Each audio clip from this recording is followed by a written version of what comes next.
Sugar अक्सर जो लोगों में मिथ पाई जाती है ना कि मीठा खाने से शुगर होती है और उनको ये नहीं पता कि जो अनहेल्दी लाइफस्टाइल है उस वजह से भी शुगर होती है। स्ट्रेस भी इसमें एक बड़ा मेजर फैक्टर है, लेकिन लोगों को लगता है मीठा खाने की वजह से शुगर होती है। तो इसको सबसे पहले क्लियर करें। ओके, शुगर जो है वो बेसिकली आपके सेडेंट्री लाइफस्टाइल की वजह से होता है, आपकी लैक ऑफ फिजिकल एक्टिविटी की वजह से होती है, और इसके अलावा आपकी अनप्लान्ड ईटिंग हैबिट्स की वजह से होती है। अगर आप ज़्यादा जंक फूड इनटेक करते हैं या फिर आप लोग बहुत ज़्यादा एम्प्टी कैलोरीज कंज्यूम करते हैं तो डेफिनेटली उसकी वजह से आपको शुगर के चांसेस बढ़ जाते हैं। But there are more multiple reasons जिसकी वजह से शुगर हो सकती है। It's not all about in taking very much amount of sugar. जैसे कि कौन कौन से मेजर फैक्टर्स होते हैं? मेजर फैक्टर्स में आपका स्ट्रेस सबसे पहले आ जाता है। जब आपको बहुत ज़्यादा स्ट्रेस होता है, आप डिप्रेशन या एंजाइटी में रहते हैं, आप कोई फिजिकल एक्टिविटी नहीं करते, तो इवेंचुअली आपका वेट गेन होना शुरू हो जाता है। वेट गेन होगा तो ओबेसिटी आएगी, और obesity is the root cause of multiple disease, जिसमें से एक डिज़ीज़ जो है वो हमारी डायबिटीज़ भी है, जो हमारे इंसुलिन को ट्रिगर करती है, बॉडी में इंसुलिन रेजिस्टेंस क्रिएट हो जाती है, उसकी वजह से जो है हमें डायबिटीज़ हो जाती है। Now there are two types of diabetes like type 1 and type 2 and it's all up to you.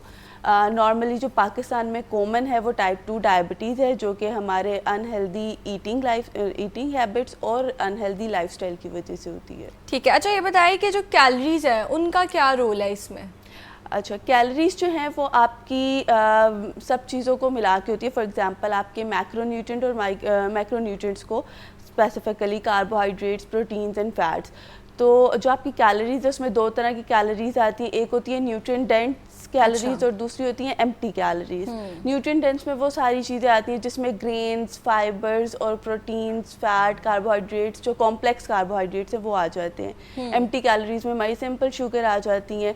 तो अगर आप अपनी ज़्यादा कैलोरीज, मतलब 60 to 70% आपकी कैलोरी का पोर्शन एम्प्टी कैलोरीज से आ रहा है, जिसमें कोई न्यूट्रिएंट नहीं है, आपकी बॉडी को उससे कोई फ़ायदा नहीं होता, वो सारा जंक बन के आपकी बॉडी में जो है ना रह जाता है। कंपैरेटिव टू दिस, अगर आप हेल्दी न्यूट्रिएंट डेंस कैलोरीज ले रही हैं तो they are way more helpful for you कि आपकी डायबिटीज़, आपकी ओबेसिटी और इस तरह की चीज़ें कंट्रोल। ठीक है, कॉलर है हमारे साथ, उनका भी सवाल लेते हैं। जी अस्सलाम वालेकुम, कहाँ से बात कर रहे हैं? जी वालेकुम, चौधरी शाहिद गुम्मन आरिफ वाला से। जी जी, सवाल कीजिए। जी मेरा मोहतरम डॉक्टर साहब से ये सवाल है कि थोड़ी सी सेंसिबिलिटी की वो बात करूंगा कि जो ये शुगर है, आप बता रही हैं डायबिटीज 1 और डायबिटीज 2, शुगर तो तकरीबन मैक्सिमम अगर पाकिस्तान में 50% कह लें या 40% कह लें इंसान को है, तो उसमें हम जो ये 1 और 2 का जो फिगर है ये कहाँ से पता करते हैं? अवेलेबिलिटी तो इधर है नहीं है। जैसे मैं आरे वाला से बोल रहा हूँ, हमारे यहाँ तो अवेलेबिलिटी है नहीं कि 1 और 2 का टेस्ट कहाँ से होता है। एक जी, तो दूसरी कॉमन सी बात ये है कि इसमें आदमी को कौन कौन से परहेज करने चाहिए शुगर में? ठीक है जी, वो पहले तो पूछ रहे हैं कि कैसे हम आइडेंटिफाई करें कि हमें कौन से टाइप की डायबिटीज़ है, टाइप 1, टाइप 2, और दूसरा उन्होंने कहा है कि इसमें हम कौन सी चीज़ें हैं, प्रिकॉशनरी मेजर्स लें हम। ओके, सबसे पहले तो टाइप 1 और टाइप 2 का डिफरेंस ये होता है कि टाइप 1 के अंदर जो है आपका जो पैंक्रियाज है वो प्रॉपरली इंसुलिन प्रोड्यूस नहीं कर रहा होता। टाइप 2 में होता है कि आपकी इंसुलिन प्रोड्यूस हो रही होती है लेकिन बाइंडिंग नहीं हो रही होती। This is the major difference. और आपको शुगर का टेस्ट करवाने के लिए एक 3 मंथ्स की प्रोफाइल करवानी पड़ती है, जिसको हम HbA1c कहते हैं। अगर 5.4 से 5.7 तक उसकी अगर रेशो आ रही है तो दिस इज़ टोटली नॉर्मल। इससे ऊपर जाता है तो फिर आप प्री डायबिटिक और फिर डायबिटिक जोन में चले जाते हैं। ये टाइप 2 की आइडेंटिफिकेशन करवाता है। अगर आपने टाइप 1 की आइडेंटिफिकेशन करवानी है तो उसके लिए फिर आपके पैंक्रियाज वगैरह के टेस्ट भी होते हैं, जिसके बाद हम लोग डायग्नोस करते हैं कि this is your type 1 diabetes. लेकिन मेजरली टाइप 2 डायबिटीज़ जो है वो बहुत ज़्यादा कॉमन है। दूसरा क्वेश्चन उनका था कि हम लोगों ने इससे किस तरीके से एहतियात करनी है, क्या चीज़ अवॉइड करनी है। तो उसमें सबसे पहली चीज़ ये कि हम लोगों का एज आ नेशन लाइफस्टाइल बहुत ज़्यादा सेडेंट्री है। तो एक तो आप लोगों ने अपना जो प्रॉपर लाइफस्टाइल है उसको चेंज करना है, फिजिकल एक्टिविटी ज़्यादा इम्प्रूव करनी है। इसके अलावा जितनी जंक फूड है, फॉर एग्जांपल मैदे का इस्तेमाल हम बहुत करते हैं, हमारे यहाँ पे नान का इस्तेमाल और बेकरी आइटम्स का इस्तेमाल बहुत ज़्यादा होता है, तो उसको थोड़ा सा कम करना और प्रोटीन इनटेक अपनी अच्छी करनी है। ठीक है, एक और कॉलर है हमारे साथ, उनका भी सवाल लेते हैं। जी अस्सलाम वालेकुम। वालेकुम सलाम बेटा, मैं नूर अली चांद बोल रहा हूँ सिंध से। जी जी, सवाल कीजिए। मेरा डॉक्टर साहब से ये सवाल है अमीन से। तो मेरी 71 साल उम्र है, मैं एथलीट भी हूँ, साइकिल भी हूँ, सब काम किए हुए।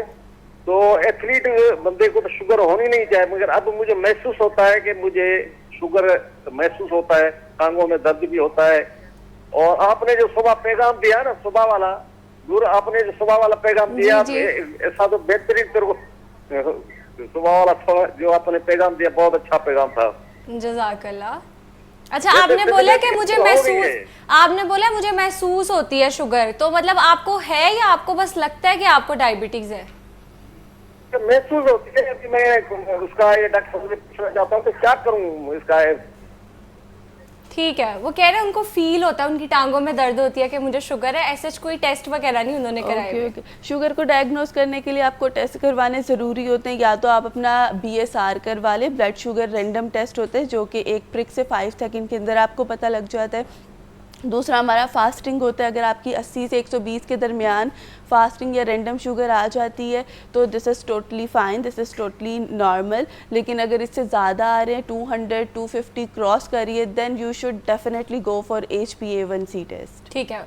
और उनको सिर्फ वो कह रहे हैं कि मैं एथलीट हूँ तो मुझे तो नहीं हो सकती, लेकिन उनको सिर्फ महसूस हो रही है, तो मतलब उनको अपनी उसके लिए वहम के लिए टेस्ट करा लेना चाहिए। अच्छा, और टांगों में दर्द इज नॉट साइन ना कि आपको डायबिटीज है। अच्छा, ऐसा है कि अगर आप एथलीट भी है ना, तो समटाइम्स जेनेटिक फैक्टर्स होते हैं जिनकी वजह से हमें डायबिटीज होने के चांसेस ज़्यादा होते हैं। अगर आप एथलीट हैं, still you are consuming way too much junk food और way too much empty calories, तब भी शुगर होने के चांसेस हैं। तो बेटर ये कि आप जाके एक 3 मंथ्स की अपनी ब्लड शुगर प्रोफाइल करवा लें। That would be very good for him as well, कि अर्लियर बेसिस पे डायग्नोस हो जाएगी और आप डायबिटीज़ रिवर्स कर सकेंगे। ठीक है। अच्छा, ये बताएं कि हम अपनी डाइट को बैलेंस कैसे करें?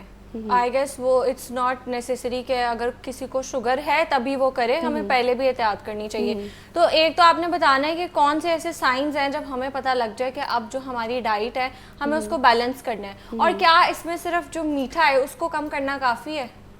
अच्छा, यहाँ पर एक चीज़ होती है कि हमें क्रेविंग्स बहुत ज़्यादा होती हैं।